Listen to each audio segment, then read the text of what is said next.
Embryo transfer जब आप कराने आते हैं जिस दिन, 5 आप इजी स्टेप्स फॉलो कीजिएगा। बहुत ही सिंपल प्रोसीजर है और आपको अपने आप समझ में आ जाएगा कि मैं इतना क्यों डर रही थी, ये तो बहुत ही ईजी था। तो ये 5 स्टेप्स क्या है अभी मैं आपको बताऊंगा। मैं doctor Vinod Agarwal, clinical director Sparsh IVF Golmuri से बोल रहा हूँ।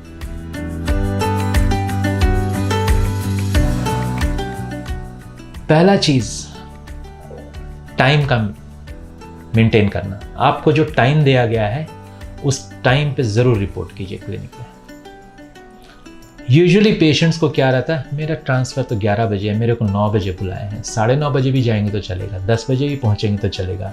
नहीं, अगर आपको 9 बजे बुलाया है तो किसी कारण से बुलाया है। यूजुअली हम 2 से 2.5 घंटा पहले पेशेंट को बुलाते हैं 2-3 चीज़ के लिए। एक तो जो टाइम हमारे एम्ब्रियोलॉजिस्ट ने बताया हुआ है, व्हाट शी एक्सपेक्ट्स, ये एम्ब्रियो तब तक ग्रो कर जाएगा, तो वो मेंटेन करना बहुत ज़रूरी है। जब आप आते हैं हम आपका यूरिन देखते हैं, जो आपको इंस्ट्रक्शंस जाता है उसमें ये रहता है कि यूरिन की मात्रा कैसी हो, क्योंकि ब्लैडर फुल चाहिए। एम्ब्रियो ट्रांसफ़र के वक्त आपका यूरिनरी ब्लैडर जो होता है, अगर आपको बोला गया है, कुछ कंडीशंस में हम लोग को ब्लैडर फुल नहीं चाहिए होता है क्योंकि वहाँ पे कंडीशंस अलग होती हैं, पर अधिकतर केसेस में ब्लैडर फुल होती है क्योंकि हम अल्ट्रासाउंड जब करते हैं तो ब्लैडर के थ्रू ही दिखता है वो बच्चादानी, तभी हम एम्ब्रियो डाल सकते हैं।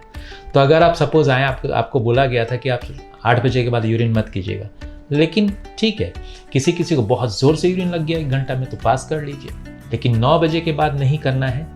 तो वो जो चीज़ है ना, वो हम चेक कर लेते हैं। अगर नहीं है तो आपका इमेजिन कर लीजिए, अगर 2 घंटा आपके पास टाइम है, 11 बजे का सेट है आपका टाइम, 11 से 11:15 वॉट एवर इट इज़, पहला चीज़। तो अगर आप उस चीज़ में नहीं मेंटेन करते हैं और आपको टाइम ज़्यादा लग रहा है तो आपका 11 बजे का टाइम क्रॉस कर सकता है।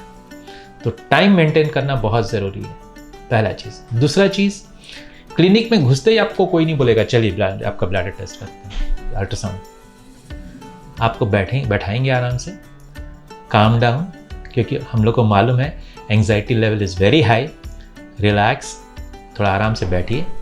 फिर आपसे नॉर्मली हम लोग पूछ लेते हैं कि ब्लैडर आपको यूरिन लग रहा है कि नहीं लग रहा है, तो उससे भी एक असेसमेंट हो जाता है कि ब्लैडर फुल है कि नहीं आपका, या फिर होने वाला है। ठीक है, दूसरा चीज़। तीसरा चीज़, ये आप अच्छे से समझ लीजिए कि प्रोसीजर एकदम पेनलेस है। ठीक है। चौथा चीज़, जिस दिन आप आए, आपको जो पहले एक दिन इंस्ट्रक्शंस भी दिया जाता है कि आप जो डेली मेडिसिन खा रहे हैं, वो आप अपने मेडिसिन सुबह का डोज जो इंस्ट्रक्शंस में गया था वो ज़रूर लेके आए मतलब अपने खा के आए उस मेडिसिन को।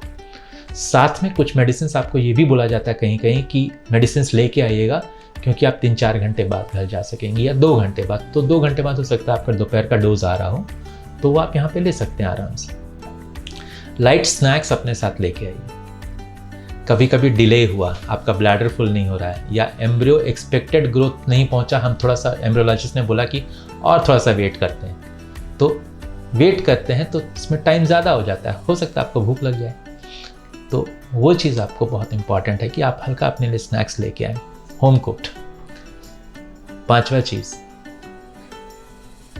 आप जिस दिन आएंगे एम्ब्रियो ट्रांसफ़र के लिए, please no lipstick, no nail polish, no perfumes, कोई भी सुगंधित आइटम्स अपने बॉडी में लगा के मत आइएगा।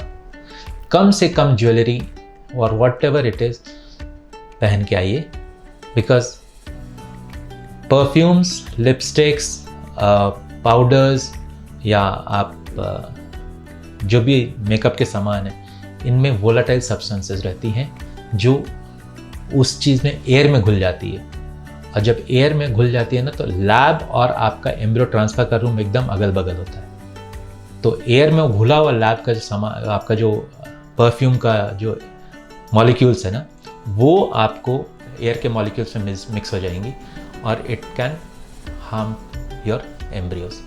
सो इसीलिए हम लोग बहुत स्ट्रिक्ट इंस्ट्रक्शंस देते हैं कि कितना भी आपको शौक होगा, उस दिन प्लीज़ कोई भी ये सब चीज़ों का इस्तेमाल मत करके आइएगा।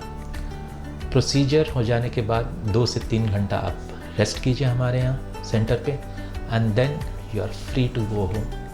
सो हम आपको ऑल द बेस्ट बोलते हैं and see you after 15 days जब आपका टेस्ट ड्यू होता है। So keep watching my video, I see you in my next video.